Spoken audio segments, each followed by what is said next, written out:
अस्सलाम वालेकुम, this is Mohammad Naseer and welcome to unique items. Pedagogy MCQs में क्लासरूम असेसमेंट एंड इवैल्यूएशन का ये पार्ट 3 हम डिस्कस करने जा रहे हैं। इस तरह के एमसीक्यूज़ आपको ईटा, NTS, PSC, FPSC, school leaders, headmasters, SSTs वगैरह के टेस्ट के लिए यूज़फुल हो सकते हैं। अगर आप पहली दफ़ा चैनल पे आए हो तो सब्सक्राइब कर लें ताकि मज़ीद वीडियोज़ आपको मिलती रहा करें। पहले 2 पार्ट्स का लिंक आपको इसी वीडियो के एंड पे या डिस्क्रिप्शन में मिल जाएगा। तो चलिए शुरू करते हैं। फर्स्ट क्वेश्चन है, a multiple choice question is composed of questions referred as. तो मल्टीपल चॉइस जो क्वेश्चन होता है तो वो उस सवाल पे मुश्तमिल होता है जिसको आप क्या बोलते हैं, स्टेम, डिस्ट्रैक्टर, फॉयल, रिस्पॉन्स। तो मल्टीपल चॉइस क्वेश्चन में जो स्टेटमेंट होती है या जो क्वेश्चन होता है दैट इज़ कॉल्ड स्टेम। तो डिस्ट्रैक्टर जो होते हैं ना, जो गलत जवाब होते हैं वो डिस्ट्रैक्टर्स होते हैं, और रिस्पॉन्स उसका जो दुरुस्त जवाब होता है उसको रिस्पॉन्स कहा जाता है। ये यहाँ पे आंसर होगा। In a norm reference test which item is best. Norm reference test क्या होता है, जिसमें आप एक ही लेवल के स्टूडेंट्स को कोई भी असेसमेंट आप देते हैं। जिस तरह एक क्लास को आप टेस्ट दे देते हैं एक ही लेवल के बच्चों को, तो उसमें item difficulty is near 0, near 100, near 70 या नियर 50। तो नॉर्म रेफरेंस टेस्ट में आइटम डिफ़िकल्टी लेवल आपका नियर 50 होना चाहिए। ये बेस्ट आपका जो है ना टेस्ट होता है। तो राइट आंसर डी आ जाएगा।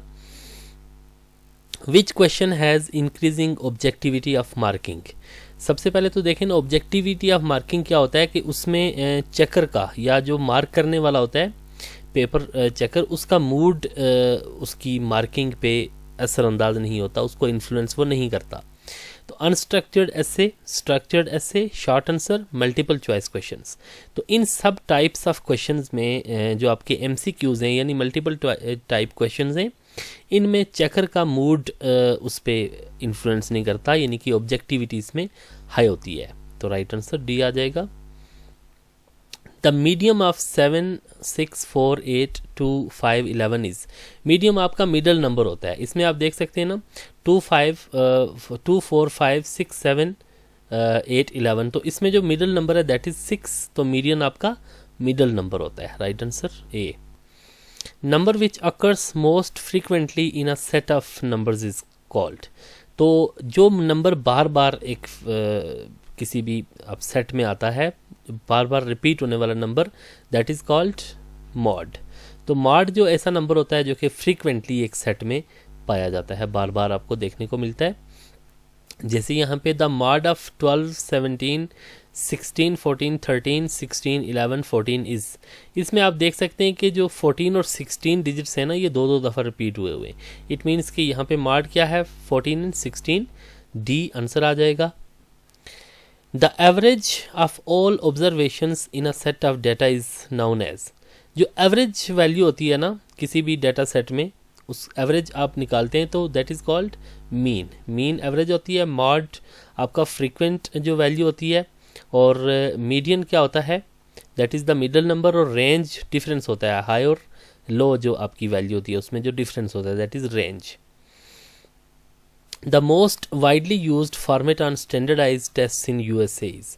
यूएसए में जो स्टैंडर्डाइज टेस्ट हैं उनमें जो मोस्ट वाइडली यूज्ड फॉर्मेट होता है that is unstructured essay, structured essay, short answer या एमसीक्यूज, मल्टीपल टाइप क्वेश्चंस। ये जो है ना स्टैंडर्डाइज टेस्ट में यूएसए में ज़्यादा यूज़ होते हैं एमसीक्यूज।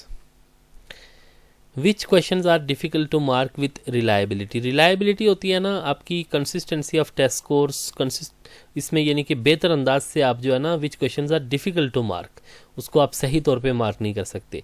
अनस्ट्रक्चर्ड ऐसे, स्ट्रक्चर्ड ऐसे, शॉर्ट आंसर्स, एमसीक्यूज, सबसे बेहतर तौर पे आपके एमसीक्यूज मार्क होते हैं, और फिर शॉर्ट आंसर्स, फिर आपके स्ट्रक्चर्ड एसेज, और सबसे जो है ना तो आप कह सकते हैं डिफ़िकल्ट होते हैं मार्क करने unstructured essays. Projective techniques are use to measure. Projective techniques किस चीज़ को मेजर करने के लिए इस्तेमाल होती हैं, एप्टीट्यूड, इंटेलिजेंस, नॉलेज या पर्सनालिटी।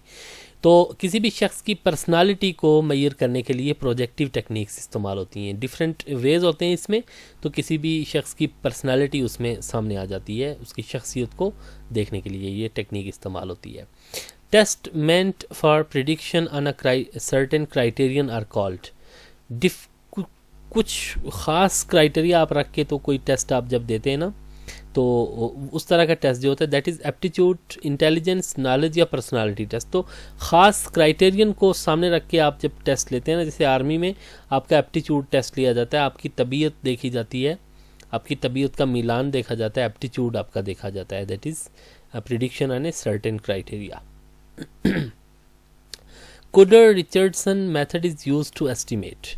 ये जो कुडर रिचर्डसन मेथड है ना, तो ये आपकी रिलायबिलिटी, वैलिडिटी, ऑब्जेक्टिविटी या यूजेबिलिटी किस चीज़ को मेजर करने के लिए इस्तेमाल होता है? तो ये आपकी रिलायबिलिटी को मेजर करने के लिए इस्तेमाल होता है।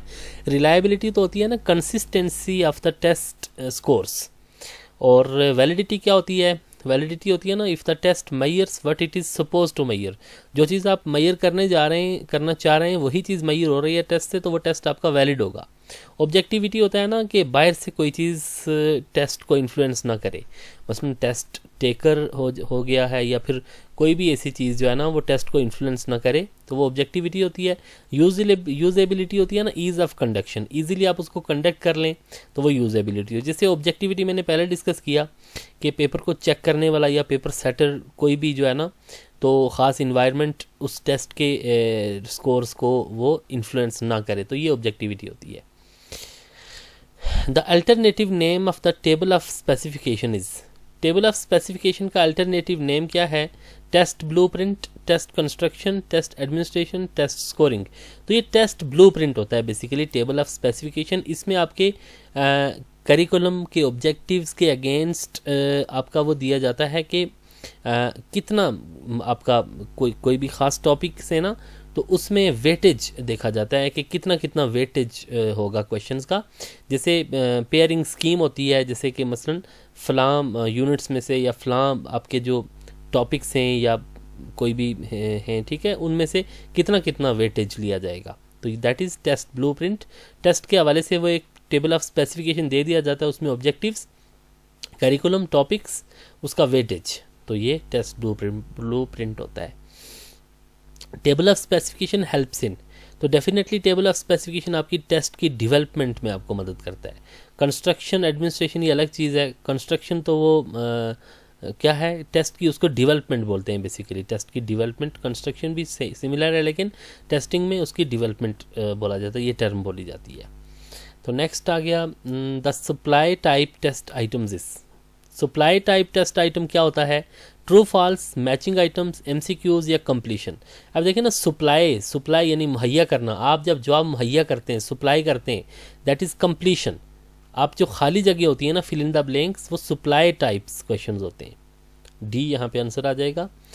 तो नेक्स्ट है अल्टरनेटिव रिस्पांस आइटम्स इज। अब देखें सप्लाई आइटम में तो आप क्या करते हैं कि खाली जगह फिल करते हैं ना, सप्लाई करते हैं। तो अल्टरनेटिव रिस्पांस क्वेश्चंस जो होते हैं ना, उसमें अल्टरनेटिव रिस्पांस दिया जाता है। अब देखें ट्रू फॉल्स, दो रिस्पांसेस यानी अल्टरनेटिव रिस्पांस दिया जाता है। राइट, रॉन्ग, करेक्ट, इनकरेक्ट, ये तमाम जो होते हैं ना अल्टरनेटिव रिस्पांस क्वेश्चंस होते हैं, इस तरह के सारे। यहाँ पे डी आंसर आ जाएगा। नेक्स्ट है how many columns matching items have. Matching items में आपको पता है 2 ही कॉलम्स होते हैं, एक कॉलम को आपने दूसरे कॉलम से मिलाना होता है। बी यहाँ पे आंसर होगा।